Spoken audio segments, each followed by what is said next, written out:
గురువు త్రిమూర్తి స్వరూపుడు. బ్రహ్మలా జ్ఞానాన్ని మనలో పుట్టించి, విష్ణువులా రక్షించి, శివుడిలా అజ్ఞానాన్ని తుంచి, మంచి చెడులను విశదీకరించి, మానవతా విలువలు, సద్గుణ సంపన్నతలు ఎలా పొందాలో నేర్పుతాడు.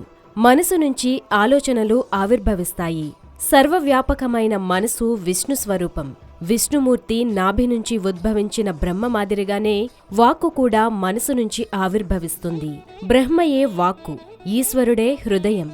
ఇలా మన వాక్కు, మనసు, హృదయం త్రిమూర్తాత్మకమై ఉంటాయి. త్రిమూర్తులు మనలోని త్రిగుణాలకు ప్రతీకలు. గురువు మనలో మంచిని సృష్టించి లోకంలో ఎలా జీవించాలో నేర్పుతాడు. అమాయకత్వాన్ని, మోహాన్ని తుంచివేసే శక్తి సంపన్నుడు. గుకారో అంధకారస్య, రుకారో తన్నిరోధకః. అంటే గు అంటే చీకటి, రు పాలద్రోలేవాడు. గురువు అజ్ఞానమనే చీకటిని పారద్రోలి జ్ఞానజ్యోతిని వెలిగించేవాడు. అంతేకాదు, గురువు గుణాతీతుడు, రూపరహితుడు, భగవత్సమానుడు. ఆషాఢ శుద్ధ పూర్ణిమను గురుపూర్ణిమ లేదా వ్యాసపూర్ణిమ అంటారు. జ్ఞానాన్ని కోరేవారు తమ ఆధ్యాత్మిక గురువులను ఈరోజు స్మరించి, ఆరాధించి కృతజ్ఞతలను తెలియజేస్తారు. గురువుని ఎందుకు స్మరించాలి, ఎందుకు దర్శించాలి, కృతజ్ఞతలు ఎందుకు తెలపాలి అనే సందేహాలు సహజంగా ఏర్పడతాయి. గురువు ఒక శిల్పిలాంటివాడు.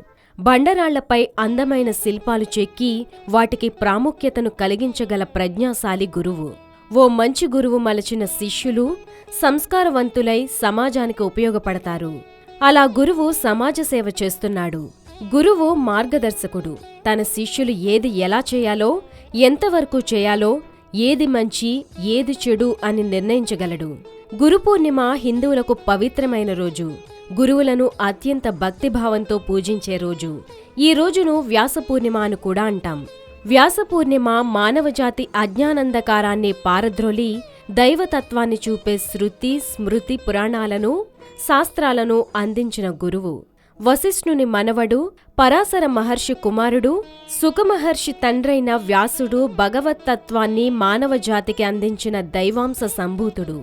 వేద విభజన చేయడం వల్ల వేదవ్యాసుడని ప్రసిద్ధిగాంచాడు. అలా గురుపూర్ణిమ మన భారతీయ పండుగల్లో విశిష్టమైనది.